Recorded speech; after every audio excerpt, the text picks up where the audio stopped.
beaucoup Stéphane, on vous retrouve donc à 17h avec Éric Carrière. Bonjour Isabelle. Bonjour Astrid. On est au cœur d'un magnifique match Stade français, Stade toulousain. Hier soir, Clermont-Toulon, c'était aussi du très beau rugby. On va revenir bien sûr sur le scénario du match, mais avant ça, on va revenir sur la sanction de Bernard Laporte, qui a été alourdie en appel 3 semaines de plus, on l'a appris hier. Le manager toulonnais qui ne retrouvera pas son vestiaire vraisemblablement avant la fin de la saison, tout simplement.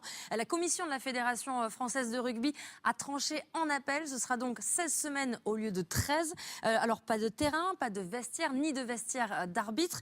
Et ce jusqu'au 3 juin, soit après la finale de ce top 14. Alors rappelez-vous, il y a 2 ans, cette image, on est entré en communication avec ses joueurs, avec les officiels et son encadrement. C'est très dur, c'est très très dur pour le manager toulonnais et ses joueurs et même son staff. On va écouter justement ce sentiment d'injustice de la part de Jacques Delmas, son adjoint.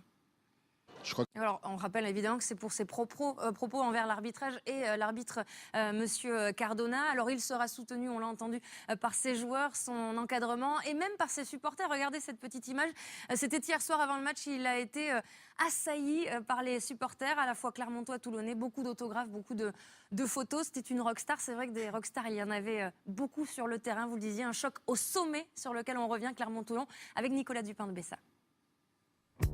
4 points donc pour Clermont qui reprend la tête du championnat. Toulon est deuxième, mais ça c'est en attendant les résultats d'aujourd'hui puisque ça se bouscule en tête. Et oui, on le voit avec ce très beau Paris-Toulouse. Il y a une vraie bataille pour le top 6 et notamment, on en parlera dans Jour de rugby, un déplacement périlleux pour le Racing Métro à Grenoble, 20h35 sur Canal Plus Sport.